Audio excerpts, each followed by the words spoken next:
Hello guys, మనమైతే Arunachalam temple రాజగోపురం దగ్గరికి అయితే వచ్చేసాము. టైం అయితే ఎర్లీ మార్నింగ్ 3:30. ఇక్కడ ప్రతి ఒక్కరు గిరి ప్రదక్షిణ స్టార్ట్ చేసే ముందు దీపం పెట్టి కొబ్బరికాయ కొట్టిన తర్వాతే స్టార్ట్ చేస్తారు. మనం ఎక్కడైతే ఈ గిరి ప్రదక్షిణ స్టార్ట్ చేస్తున్నామో అక్కడికే వచ్చి ఎండ్ చేయాలి. అప్పుడే మనకి ఈ 14 కిలోమీటర్స్ గిరి ప్రదక్షిణ కంప్లీట్ అయినట్టు. కొత్తగా వచ్చిన వాళ్ళకి ఎటు సైడ్ వెళ్ళాలో, ఎక్కడి నుంచి స్టార్ట్ చేయాలో చాలా మందికి అయితే ఐడియా ఉన్నది. మనం ఎక్కడైతే దీపం పెట్టామో అక్కడ నుంచి మనం లెఫ్ట్ సైడ్ పాత్ ఉంటుంది అనమాట. అటు అటు ఆ రూట్లో వెళ్తే విత్ ఇన్ 100 మీటర్స్లో మనకి ఇంద్రలింగం అయితే కనిపిస్తూ ఉంటుంది. అయితే ఓపెన్ అయితే లేదు. ఈ టైంలో మేము బయట నుంచి అయితే దర్శనం చేసుకొని సెకండ్ లింగానికి స్టార్ట్ అయిపోయాము. అక్కడక్కడ మీరు చూస్తూ ఉంటే చిన్న చిన్న గుళ్ళు కూడా కనిపిస్తూ ఉంటాయి. ప్రతి ఒక్క గుడిని దర్శనం చేసుకొని వెళ్తూ ఉన్నారు. మనకు అక్కడక్కడ చిన్న గిరి ప్రదక్షిణకి పాత బోట్స్ కూడా కనిపిస్తూ ఉంటాయి. సో మీరు చూస్తే మాత్రం అక్కడక్కడ బోట్స్ కూడా ఉంటాయి, గిరివలం పాత్స్ ఈ సైడ్ అని. మన సెకండ్ లింగం వచ్చేసరికి అగ్నిలింగం. మీరు గమనించినట్లయితే ప్రతి ఒక్క లింగం మనకి రోడ్డుకి లెఫ్ట్ సైడ్ లో ఉంటుంది మనం వెళ్ళే వేలో. బట్ ఈ అగ్నిలింగం వచ్చేసరికి మాత్రం మనకి రైట్ సైడ్ లో ఉంటుంది. సో మీరు ఈజీగా ఐడెంటిఫై చేయొచ్చు.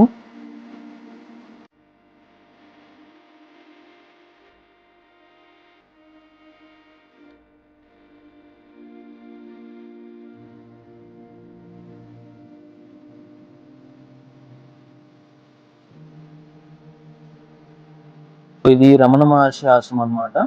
సో మనకి అకామిడేషన్ అయితే అక్కడ అవైలబుల్గా ఉంటుంది. సో ఎవరైనా అకామిడేషన్ కోసం చూసినట్లయితే అక్కడికి వెళ్ళి అయితే చూసుకోవచ్చు.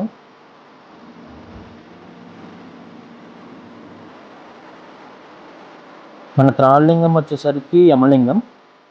ఇది కూడా లెఫ్ట్ సైడ్ లోనే ఉంటుంది మనకి. ఈరోజు అయితే చాలా మంది గిరి ప్రదర్శన చేయడానికి వచ్చారు.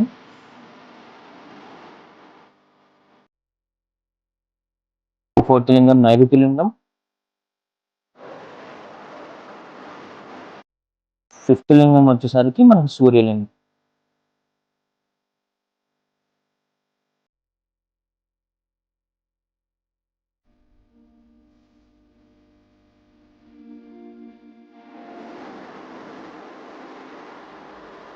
సో ఇది మనకి వరుణలింగం. సో మీరు చూసినట్టయితే అక్కడక్కడ బోర్డ్స్ కూడా కనిపిస్తూ ఉంటాయి విత్ మ్యాప్స్తో. మనం ఎక్కడ ఉన్నామో ఈజీగా ఐడెంటిఫై చేయొచ్చు. అంటే మనకైతే డౌట్ అయితే అవసరం లేదు. సో ప్రతి ఒక్క ఎవరొకళ్ళు గిరి ప్రదక్షిణ చేస్తూనే ఉంటారు. వాయులింగం. ఇది కూడా లెఫ్ట్ సైడ్లోనే ఉంటుంది మనకి. అండ్ చంద్రలింగం.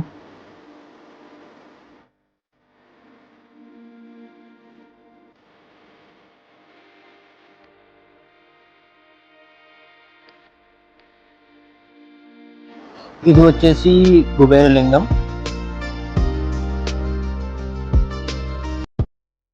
సో ఆల్మోస్ట్ తెల్లారైతే అయిపోయింది మాకైతే. వెళ్ళే వేలో మనకి మోక్ష మార్గం కూడా ఉంది. ఈ మోక్ష మార్గంలో వెళ్ళటం వల్ల మనకి మోక్షం కలుగుతుందని చాలా మంది నమ్ముతారు అనమాట ఇక్కడ.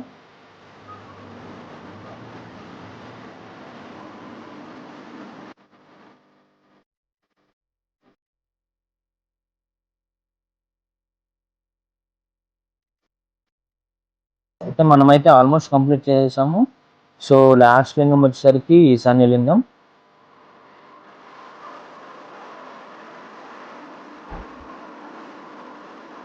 ఆల్మోస్ట్ మనం అయితే కంప్లీట్ చేసాము.